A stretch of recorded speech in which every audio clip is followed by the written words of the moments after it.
अस्सलाम वालेकुम four class. आज हम जो टॉपिक पढ़ रहे हैं वो है इन्वायरमेंट्स एंड फूड चेन्स। ये है यूनिट नंबर 5।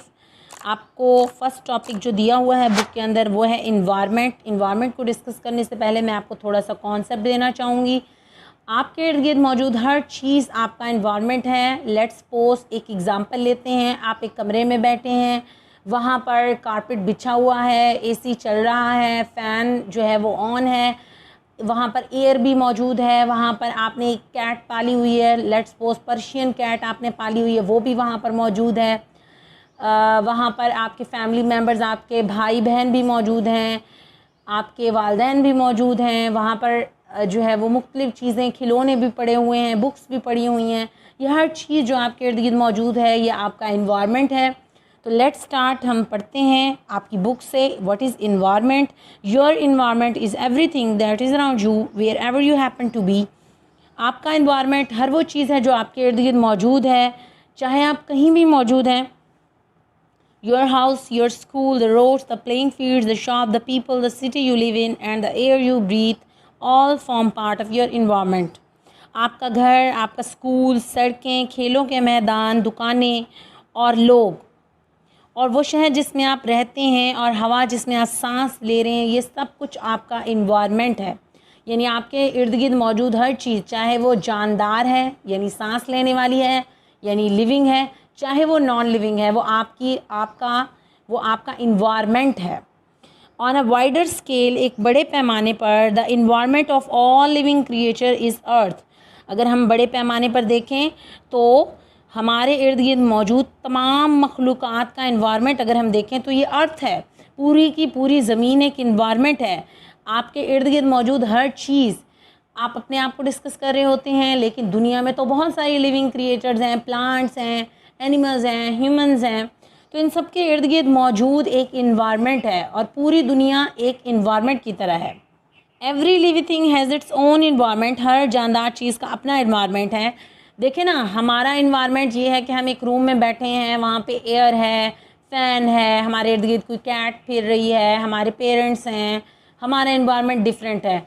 अगर हम किसी प्लांट का इन्वायरमेंट देखें तो वो गार्डन में मौजूद है, वहाँ पे एयर मौजूद है, वहाँ सनलाइट मौजूद है, वो सॉइल के अंदर से वाटर इनटेक करें तो उनका इन्वायरमेंट और है। लेकिन इन्वायरमेंट हर लिविंग थिंग के इर्द गिर्द मौजूद, चाहे वो लिविंग चीज़ें हैं, नॉन लिविंग चीज़ें हैं, वो सब कुछ मिलके उसका इन्वायरमेंट बनाती हैं। We need to take care of the living things in our environment. हमें अपने माहौल में मौजूद लिविंग थिंग्स का ख्याल रखना चाहिए। We also need to take care of the environment itself. हमें खुद जो है इन्वायरमेंट का ख्याल करना चाहिए। Those non living things such is the light. हमें नॉन लिविंग थिंग्स का भी ख्याल रखना चाहिए, हमें सिर्फ लिविंग थिंग्स का नहीं ख्याल रखना चाहिए। मिसाल के तौर में हमें लाइट का ख्याल रखना चाहिए, हमें एयर का ख्याल रखना चाहिए, हमें वाटर का ख्याल रखना चाहिए एंड सॉइल का। तो हम कैसे ख्याल रख सकते हैं? देखें, जो वाटर है हम लोग ज़ाया करते हैं, एक ना एक दिन ये ख़त्म हो जाएगा, तो हमें इसको ज़ाया करना कम करना चाहिए। हमारी जो मिट्टी है हमें उसके अंदर वेस्ट नहीं फेंकना चाहिए। हमारी जो एयर है हमें उसको पोल्यूटेंट से पाक करना चाहिए, मतलब जैसे हमारी फैक्ट्री में से धुआं निकल रहा है वो नहीं निकलना चाहिए, ताकि हमारी एयर प्योर रहे। तो इस तरीके से हम अपने इन्वायरमेंट का ख्याल रख सकते हैं। साइड पैच देखेंगे। Do you know our planet earth has billions of living things on it. क्या आप जानते हैं कि हमारी ज़मीन पर बिलियंस ऑफ लिविंग थिंग्स हैं? बिलियन का मतलब होता है 1 बिलियन का मतलब होता है 1 अरब। 1 अरब लिविंग थिंग्स हैं। These things can also live because the earth has the things necessary for life.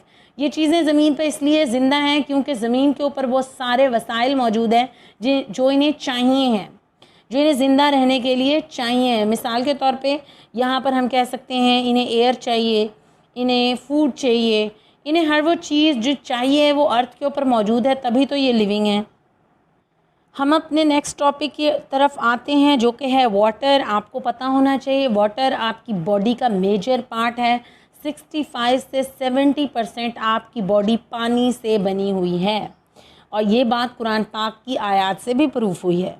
तो हम पढ़ते हैं आपकी बुक के लिहाज से। Water, without water there would be no life on earth. पानी के बगैर ज़िंदगी अर्थ पर होती ही नहीं, पॉसिबल ही नहीं। ज़िंदगी का ज़मीन पर मौजूद होना पानी की वजह से है। लिविंग थिंग्स नीड वाटर, हर जानदार चीज़ को पानी चाहिए। Humans and animals need water to help them digest food, इंसानों को और जानवरों को पानी चाहिए to help them digest food, ताकि वो खुराक को हज़म कर सकें। The chemical change in the body can only take place if there is water, chemical change आपकी बॉडी के अंदर केमिकल्स में तब्दीली आ सकती है अगर पानी मौजूद है। मिसाल के तौर पे पानी बहुत सारे बॉडी के अंदर प्रोसेस करवा रहा होता है। मिसाल के तौर पे आप जो खाना खाते हैं उसको डाइजेस्ट करने के लिए वाटर चाहिए।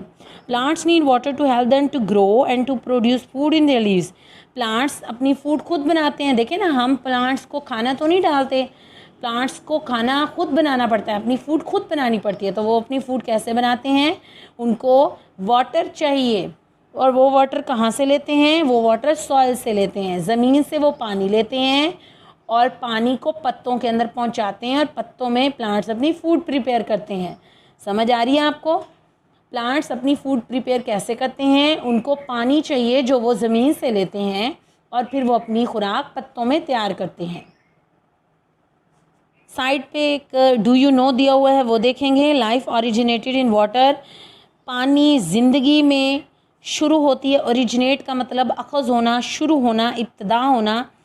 The first living forms were microscopic single celled organism, science ये कहती है कि पहला जानदार जो ज़मीन पर आया था वो एक यूनिसेलुलर ऑर्गेनिज्म था, यानी एक सेल पर मुश्तमिल इतना छोटा सा जानदार था कि जो हमें आँख से नज़र भी नहीं आएगा। इस टाइम अगर मैं देखने की कोशिश करूँ तो मुझे नज़र नहीं आएगा। फिर उसके लिए एक इंस्ट्रूमेंट है, एक आला है, मैं उसको यूज़ करूँगी ताकि मैं उसको देख सकूँ। That is microscope. माइक्रोस्कोप की वजह से मैं उसे देख सकूँगी। तो वो ये कहने चाहते हैं कि क्या आपको पता है कि ज़मीन पर जो इब्तदा हुई थी वो पानी की वजह से हुई थी।